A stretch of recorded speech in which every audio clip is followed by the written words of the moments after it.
Everybody, it's Mark with Mark's Home Hobbies. Little update episode here. Going through some parts, doing some testing. I managed to blow out the rear drive pinion on this car, so I need to take the transmission apart.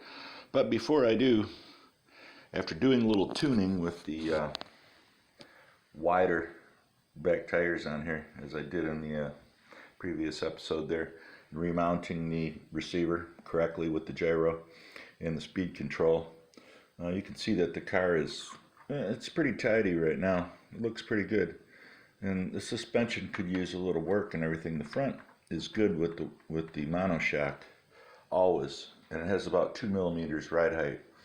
So knowing that and having a problem with the back end once in a while, I've decided to make the back end like the front end.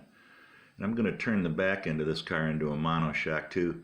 And what I got down here is some 3D printed parts in a, I don't know if you can see those real good, but those are the same ones that are on the front up there. And those go right in here. And what happens is your tie rod end screws into this side, and then on the top side here, there's ball. And then your pivot pin goes right down through that hole. And then those guys are the appropriate width to go into these slots right here to replace these upper control arms. Because really, in my opinion, these aluminum parts that come on this aluminum kit here, metal kit, are junk.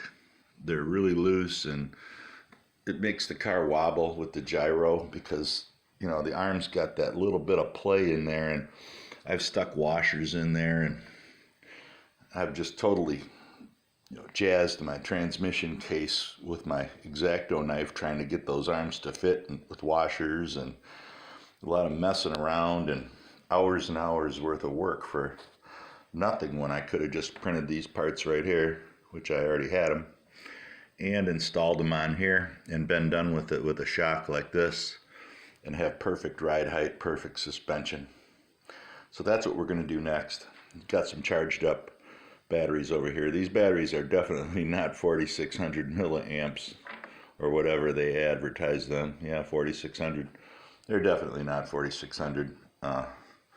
More like around 2000. So, but still pretty good batteries for the price. I think they were about $10 on the Fleabay. And yeah, so another thing too is I got a set of these wrenches from good old Harbor Freight, and I'll tell you what, the little wrenches of these are much more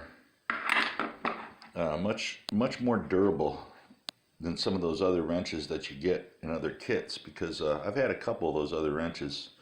They look something like this, right here. And the tips wear out really fast unless they're titanium coated, the gold. But these, for some reason or another, here have a ball on the end, and they don't wear out as quick. So I would recommend getting a set of those. They're very cheap at Harbor Freight.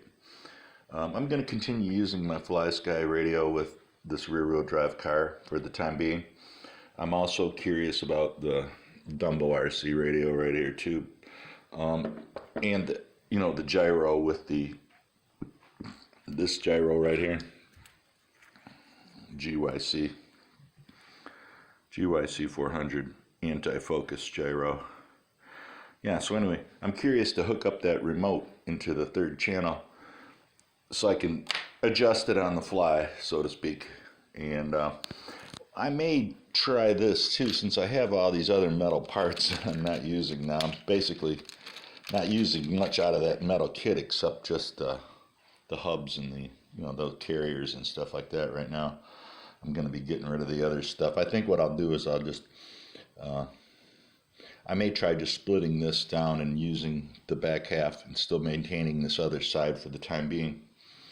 But I got these red shocks, and they're not really good for shocks because they don't accept the ball. They're straight, so you have to use them with a sleeve and a screw. But they would work great for a monoshock on the top of the car, I do believe. So it's either going to be the stock with the balls or even easier to do would be this setup here, because then you don't have to mess around with those little balls, because those things are a pain. You got to polish them up, and you got to make sure everything fits just right. The screws, you will not have any problem, although you will have a little bit more slop because it's not technically operating on that axis, you know, a straight parallel axis. It's technically still a small curve, but if you have a good enough shim, you can eliminate a lot of that slop, and I don't think that'll be a problem on that. It's just, you know, it's better to have the rear end a little bit loose anyway, so if you had any slop at all, we'd want it to be on the rear end. I hope all these tips are helpful to somebody. I don't know, it's just my own personal opinion. You can see my little setup here that I'm working in, and it's just a table down in my basement. I don't have anything, you know, I'm not a professional racer or anything, man. I got a hot glue gun on my desk there. So yeah, and then I got all this equipment over here, and you know, I got like piles of RC equipment over here, you know, just stacked up. Just ridiculous amounts of different kinds of gear. And you can see I got a backdrop set up, so I'm ready to go. I got a green screen getting ready to come up. I've got a electronic whiteboard over there. I don't know if I ever showed you this, but I picked this up for free off of Craigslist a number of years ago. Somebody was just throwing this thing away, so I said, hey, I'll have it. And it hooks up to your, you know, your computer, and I can do stuff right on screen with that baby, I guess. And then here's another little gem. I hope to get another one of these and put those out on a track or something. They're little tiny racers from the Dollar General. And then of course there's the Giant sitting here. And there's my new gimbal that I'm ready to try out. I'm getting ready to use that too, so haven't figured out quite how to use it in all situations yet, but I'm working on it. There's the lap timing computer. There's the old 80s ghetto boombox there. Supply the tape. Let's see what we got on our cassette tape here. Oh man. Oh, U2 Live. Okay. Sunday Bloody Sunday. Nice. And there's our lap counter, Microsoft camera pointing down here at the track. So this area down here is going to be the start and finish line. I haven't marked it off yet, but this right here is going to be, this little red spot right here is going to be the diversion, you know, to make the cars form into a line. And I'm also going to do some repair on the track right over here, because there's a crack in the floor. And you can probably see it right there. That tile is cracked, and when the cars run over it, it causes a little interference. So I'm going to put a piece of the green stuff out here in this area like this and force the cars back on this side of the track to the outside here, which is probably where they should be anyways for drift cars, but I don't really know how to drift, so what do I know?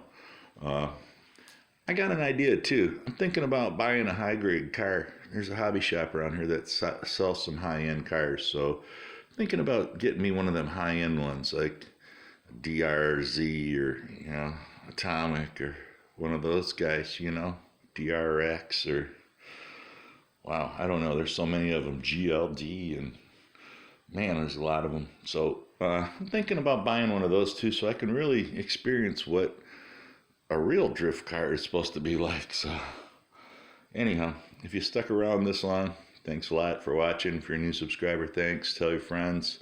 I need to get to 100. I seem to be stuck in 70s. So literally, in more ways than one. Anyways, I'm trying to make these videos as interesting as I can. I know it's tough. A lot of choices out there as far as content goes. But anyways, if you like this, hit the thumbs up, subscribe, share, and this is Mark's Home Hobby saying see you in the next one.